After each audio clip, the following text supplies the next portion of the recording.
আমরা নিজের চোখে নিজের বড় মনে করি, এরকম ডাকাইত আছে না নাই? নিজেরাই নিজে মনে করে কত বড় সাহেব, লাট সাহেব।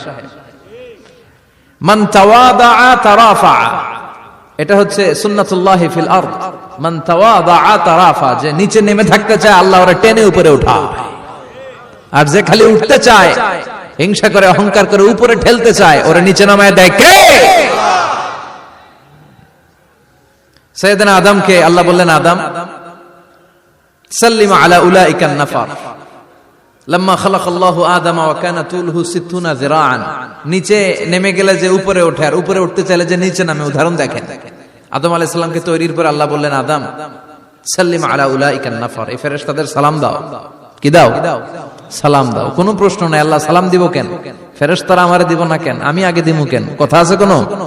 যেই সালাম দিলেন, সালাম দেওয়ার সাথে সাথে ওনার মর্যাদা বাড়িয়ে দিল কে? এত মর্যাদা বাড়ালেন যে নূরের ফেরেশতারা মাটির আদমকে সেজদা দিতে বাধ্য হয়েছে। চিৎকার করে বলেন ঠিক কিনা? তুমি মাটির আদমকে প্রথম সৃষ্টি করিয়া ঘোষণা করিয়া দিলে শ্রেষ্ঠ বলিয়া, তাই তো নূরের ফেরেশতা করে আদমকে সেজদা। সবার চেয়ে সম্মান দিলে মাটির আদমকে। আল্লাহু আল্লাহু পড়েন, আল্লাহু আল্লাহু তুমি জাল্লে জালালুহু, শেষ করা তো যায় না গে তোমার গুণগান। আল্লাহু আল্লাহু, সুবহানাল্লাহ পড়েন। কি সম্মান আল্লাহ বাড়াই দিলেন। আল্লাহ বললেন, আদম আজকে থেকে তুমি আশরাফুল মাখলুকাত, তুমি খলিফাতুল্লাহি ফিল আরদ, তুমি পৃথিবীতে আমার খলিফা, ভাইস জেরেন্ট অফ আল্লাহ। আল্লাহর খলিফা, আল্লাহর আহকামগুলো পালনের জন্য ভাইস জেরেন্ট। চুরি করলে হাত কেটে দাও, কার আইন? এই কাজ আদম তুমি দুনিয়াতে যেয়ে করবা। জিনা করলে ডেথ পেনাল্টি, হেড অফ, শিরচ্ছেদ করে দাও, কার আইন? খলিফা হিসেবে মানুষ এসে করবে। মানুষকে আল্লাহ আশরাফুল মাখলুকাত বানিয়ে দিলেন, নিচু হয়েছে বড় বানিয়ে দিলেন। আর শয়তানের অবস্থা কি? শয়তানকে আল্লাহ বললেন সেজদা দে আদমকে। শয়তান যুক্তি দাঁড় করিয়েছে, খালাকতাহু মিন তিন খালাকতানি মিন নার ওয়া খালাকতাহু মিন তিন। আল্লাহ আপনি আমারে বানাইছেন আগুন দিয়া। কি দিয়া? আগুনের ধর্ম উপরের দিকে উঠে, আর মাটির ধর্ম সে নিচে পড়ে থাকে, আমি কেন সেজদা দেব? শয়তানকে চিরকালের জন্য ইবলিস মালউন, অভিশপ্ত আর জাহান্নামী হিসেবে ঘোষণা দিয়ে দিল কে? এজন্য আপনি ছোট থাকতে চাইবেন, আপনারে বড় বানাবে কে? আর আপনি নিজে যদি বলেন আমি বড়, থাপ্পড় মেরে আপনারে নিচে নামাই দিবে কে? এজন্য বিশ্বনবী দোয়ায় বলতেন, আল্লাহুম্মা জাআলনি সাবুরা ওয়াজআলনি শাকুরা ওয়াজআলনি ফি আইনি সাগীরা ওয়া ফি আ'য়ুনিন নাসি কাবীরা। ও আল্লাহ, আপনি আমারে ধৈর্যশীল বানান, আপনি আমারে শুকরগুজার বান্দা বানান, আমার চোখে আমারে আপনি ছোট বানান, মানুষের চোখে আপনি আমারে বড় বানান। সুবহানাল্লাহ পড়েন। এজন্য সবসময় শুকরগুজার থাকার চেষ্টা করতে হবে। রাজি আছেন তো? যে কোনো মুহূর্তে, যে কোনো পরিস্থিতিতে আমরা শুকরিয়া করব কার? চিল্লায় বলেন কার? আমরা যেন বেশি বেশি আল্লাহ তাআলার শুকরিয়া আদায় করতে পারি। আল্লাহ তুমি তৌফিক দাও। সবাই পড়ি আমিন। উত্তর চান্দোলা হিলফুল ফুজুল ইসলামী সংগঠনের উদ্যোগে আজকের এই তাফসীরুল কোরআনের প্রোগ্রাম। হিলফুল ফুজুল নামটা আমার বড্ড প্রিয়।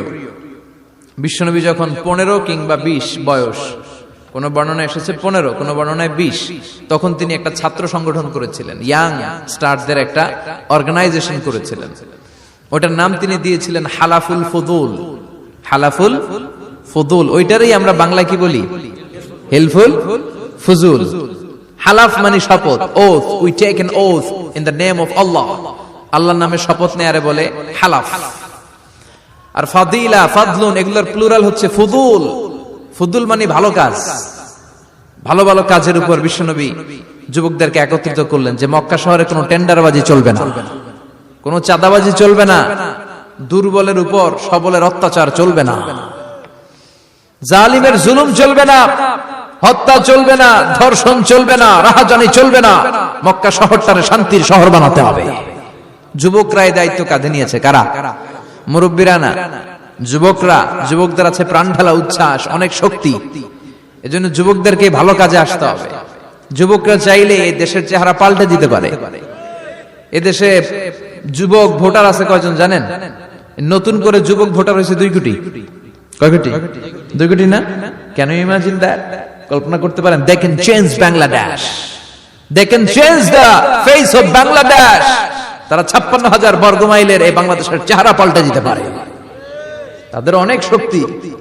এই জন্য যুবকদের এই শক্তি কাজে লাগাতে হবে। ফেন্সিডিল, গাঁজা, ইয়াবা, হিন্দি সিনেমা এগুলোর পিছনে দৌড়ানো যাবে, পর্নোগ্রাফির পিছনে ছোটা যাবে।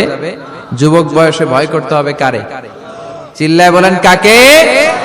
আল্লাহ আমার যুবক ভাইদেরকে তুমি তৌফিক দাও। বিশ্বনবী এই হালাফুল ফুদুল তিনি গঠন করলেন মক্কাতুল মুকাররমাতে। পুরো মক্কা শহরটা শান্তির শহর হয়ে গেল। সুবহানাল্লাহ। ভণ্ডামি এই দেশে আছে না নাই? দো দিল বান্দা কালমা চোরে, না পায় শ্মশান না পায় ঘোর, দিন থাকিতে আয়রে পথে ছাইড়া দে ভণ্ডামি। ভণ্ডামি ভণ্ডামি ভণ্ডামি, ছাইড়া দে ভণ্ডামি। আছে না নাই?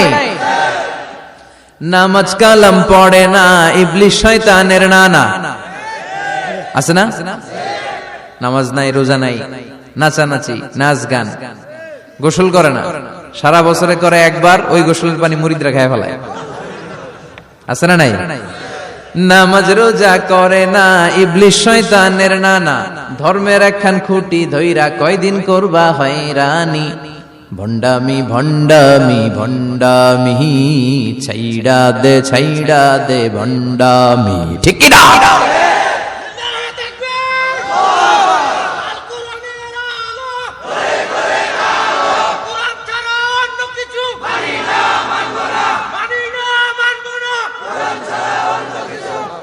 তো এই ভণ্ড পীরও পীর, আমার নানা ভাইও পীর। কথা কন, পীরে পীরে পার্থক্য আছে না নাই? পীরে পীরে পার্থক্য আছে। এজন্য পীর চিন্তা হবে। এদেশে এই পাক ভারতে ইসলাম প্রচারে ওলিয়া উলিয়াদের, পীর মাশায়েখদের অবদানের কোনো শেষ নাই। কিন্তু চিন্তা হবে, কষ্টি পাথর দিয়ে যাচাই করে নিতে হবে। কারণ এই পীরের আদলে অনেক ভণ্ড এই বাংলার জমিন আছে না নাই? এই ভণ্ডদের সাথে আমাদের কোনো সম্পর্ক নাই।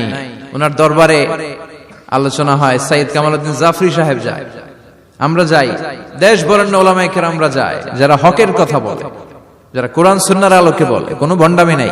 যাবেন, প্রতি বছর যাবেন। আল্লাহ ডেকে বলে, গোলাম আমি হলাম গাফিরুয যামব কাবিলুত তাওব। আমার কাজ হলো ক্ষমা করা, আমার কাজ হলো তওবা কবুল করা।